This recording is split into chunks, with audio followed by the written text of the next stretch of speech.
So, good morning po. Para po sa introduction, the world has been transformed by technology. New media and technology, for example, have altered interpersonal interactions, communication patterns, and social and political debates. So, sinasabi po dito na parang sa new generation natin ngayon, parang social media yung pinaka ginagamit ng mga tao pagdating sa mga political debates, sa mga interpersonal interaction, gano'n.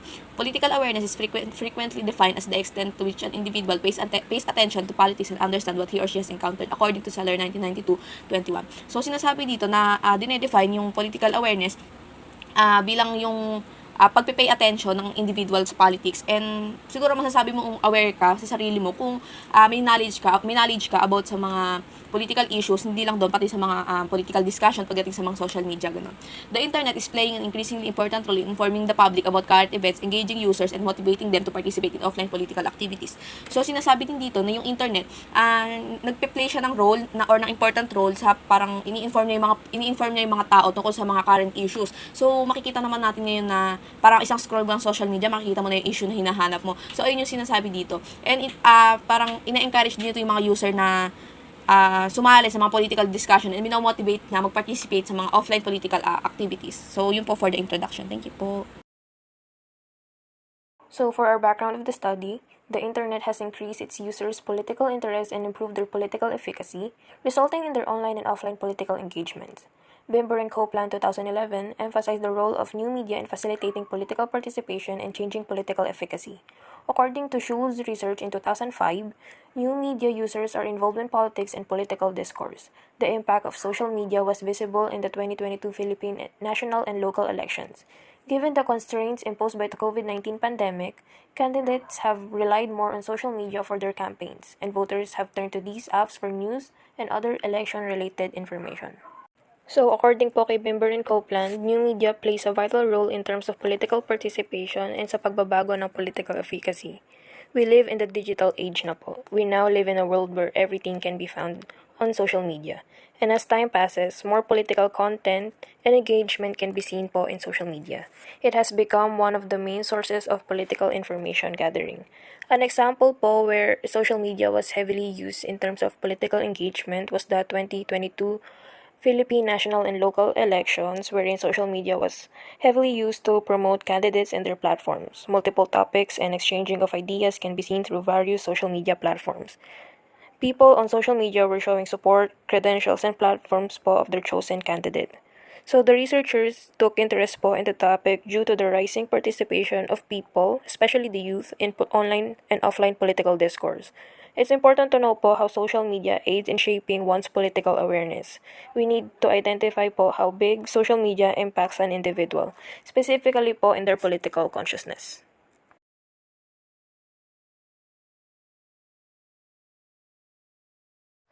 For SOP naman po, nowadays po, social media is the most used media po or tools. People most rely on social media. Kaya nagiging source na po ito ng mga information. Kaya dito pumapasok yung mga disinformation po. Kaya sa sobrang pag-rely nila sa social media, marami po silang nakukuha information po. Wherein nakakapagpabago or na-enlighten po yung political awareness po nila sa mga information that they get through social media po. The problem now lies in determining the influence of social media on political awareness of grade 12 UM students at Los Baños Senior High School po. This study aims to assess the influence of social media on political awareness of the grade 12 students.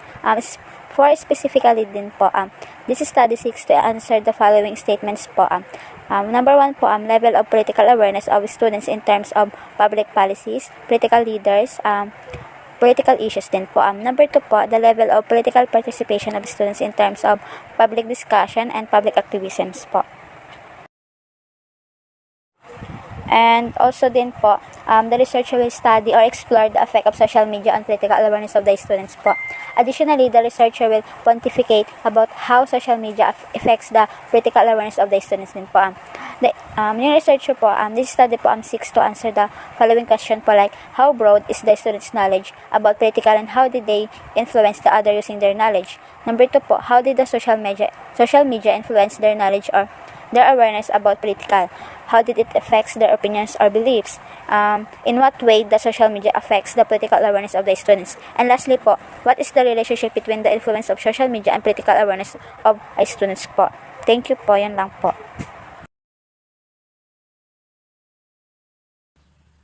The hypothesis of the study.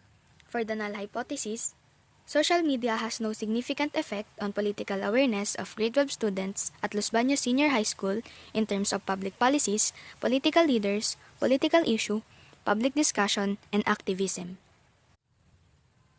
For the alternative hypothesis, social media has a significant effect on political awareness of grade 12 students at Los Baños Senior High School in terms of public policies, political leaders, political issue, public discussion, and activism.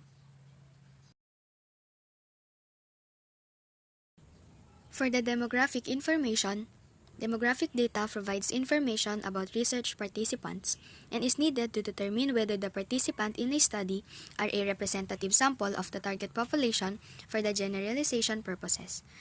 A demographic study looks at the population based on a variety of factors such as education, income, gender, race, living condition, occupation, and so on. For the demographic data of our respondents, this includes their age, gender, strand, and grade level. For the significance of the study, this study would be beneficial in daily lives and also to grade 12 UM students in Los Baños Senior High School. Students will use this to improve their political awareness about what happening in political leaders and issues about politics in our country. This study will guide those who using social media in increasing their political awareness and will shed light on the role of social media's informational function influencing students in political awareness. Scholars will also help to increase political understanding, and researchers will help other students who want to study related to this study and provide them ideas.